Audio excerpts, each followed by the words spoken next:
क्या कभी कोई वजह से आईवीएफ फेल हो सकता है या आईवीएफ गारंटी के साथ आता है?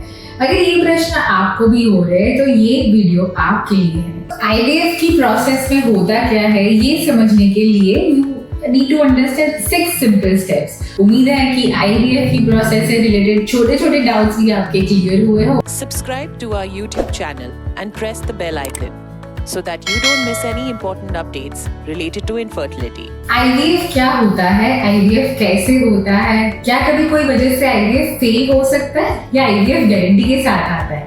अगर ये प्रश्न आपको भी हो रहे हैं तो ये वीडियो आपके लिए है। इस वीडियो में मैं आईवीएफ से रिलेटेड जो भी प्रोसेस हो रही है उसी के साथ उसके सक्सेस के रिलेटेड सीक्रेट्स आपके साथ शेयर करूंगी।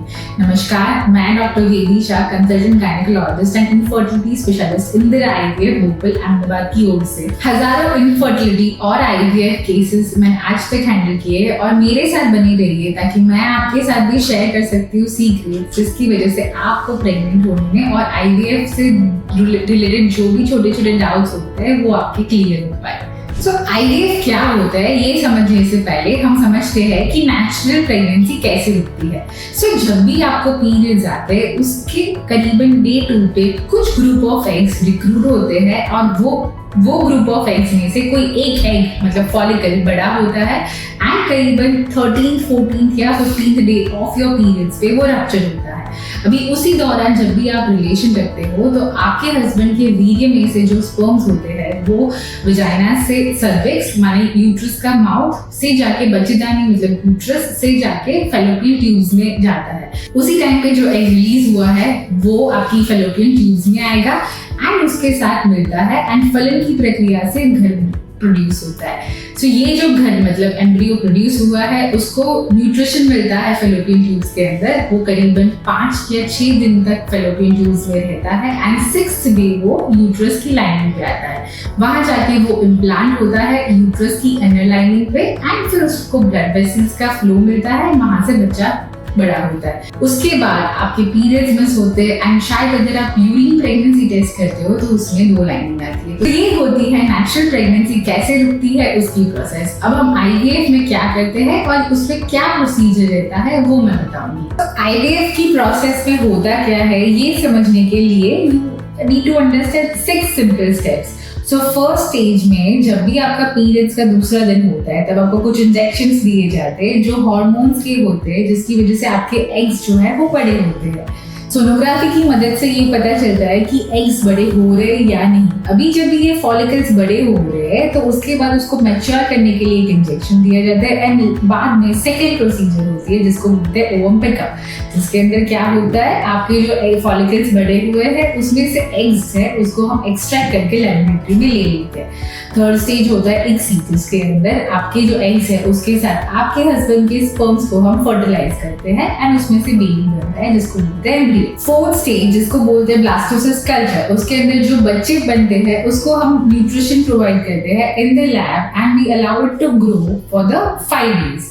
सो 5th स्टेज के अंदर जो बेबीज बनते हैं हम उसको फ्रीज करते हैं, that is called as cryopreservation of embryo and followed by you will get your periods. तो जब भी आपका पीरियड्स आता है उसके बाद कुछ दवाइयाँ चालू होती है जिसके अंदर आपकी इनर लाइनिंग प्रॉपर्ली प्रिपेयर होती है and for the final stage that is called as embryo transfer, जो गर्भ हमने फ्रीज किए हैं उसको हम आपकी बच्चेदानी के अंदर हम ट्रांसफर करते हैं। उसके कुछ 15 days बाद आपका ब्लड टेस्ट होता है and you will get to know that whether you are pregnant और नॉट। कुछ टिप्स और प्रिकॉशंस आपको आपकी आईवीएफ की जर्नी में ध्यान रखने हैं ताकि आपका आईवीएफ का आउटकम अच्छा और सक्सेसफुल आए। तो आईवीएफ की जर्नी के दौरान आपको ध्यान रखना है कि आप डाइट अच्छा लो, न्यूट्रिशियस फूड लो, बाहर का खाना अवॉइड करो एंड थोड़ा थोड़ा एक्सरसाइज योगा है वो सब कंटिन्यू रखो। बिल्कुल बेड रेस्ट अवॉइड करना है। साथ ही साथ हैवी वेट लिफ्टिंग, अगर आप जिम जा रहे हो तो हैवी वेट लिफ्टिंग अवॉइड करना है। पेल्विस पे प्रेशर आए ऐसी चीजें नहीं, ऐसी एक्सरसाइज नहीं करनी है।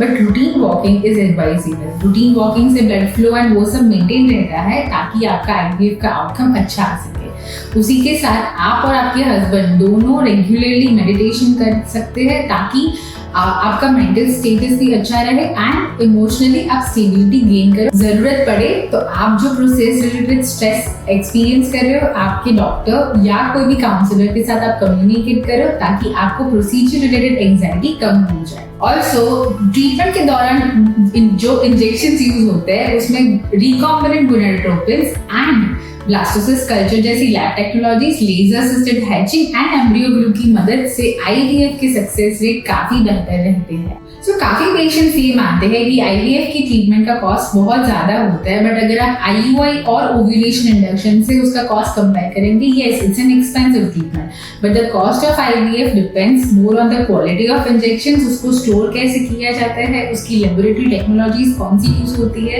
घर को हम फ्रीज करके रख रहे हैं, उसको कल्चर कर रहे हैं एंड लेबोरेटरी का एनवायरनमेंट जो हम मेंटेन करते हैं, उन सारी चीजों पर आपका आईवीएफ का ट्रीटमेंट का कॉस्ट निर्भर रहता है। आईवीएफ का ट्रीटमेंट का कॉस्ट मोटा रेंजेस फ्रॉम 1 लाख से लेके 2 लाख। अगर आप inferior quality of injections use कर रहे हो तो कॉस्ट काफी कम आएगा, बट उसी के साथ आउटकम और सक्सेस इम्पैक्ट होता है। आईवीएफ की प्रोसेस को लेके बहुत सारे पेशेंट्स को ये रहता है कि आईवीएफ करवाने के बाद तो सक्सेस मिल ही जाएगा, इट्स अ गारंटीड प्रोसेस। तो ये समझना आवश्यक है कि IVF is not a 100% procedure, it has a particular success rate. IVF का सक्सेस बहुत सारी फैक्टर्स पे डिपेंड करता है, mainly on the age of your patient. अगर आप कौन सी एज पर ट्रीटमेंट कर रहे हो उस पर बहुत निर्भर करेगा। साथ ही साथ आप में कौन से एसोसिएटेड फैक्टर्स हैं, मान के चलो अगर आप में ट्यूबल फैक्टर है या पॉलिप है, बच्चेदानी में फाइब्रॉइड जैसी बीमारी है या एंडोमेट्रियोसिस है या पीसीओएस या कोई स्पर्म फैक्टर है, तो उन सभी के कारण आईवीएफ का आउटकम और सक्सेस चेंज हो सकता है। उसी के साथ आईवीएफ का सक्सेस इस पे भी डिपेंड करता है आप कौन से टाइप के इंस्टीट्यूट पे आप आईवीएफ की प्रक्रिया करवा रहे हो, उसमें कौन से इंजेक्शंस यूज हो रहे हैं, साथ ही साथ लैब में कौन से पैरामीटर्स का यूज हो रहा है एंड फ्रीजिंग जैसी टेक्नोलॉजी यूज की गई है या नहीं। उम्मीद है कि आईवीएफ की प्रोसेस से रिलेटेड छोटे छोटे डाउट्स भी आपके क्लियर हुए हो, और मिलते हैं अगले वीडियो में। For more information, visit our website www.indraivf.com or call 1-800-309-4410.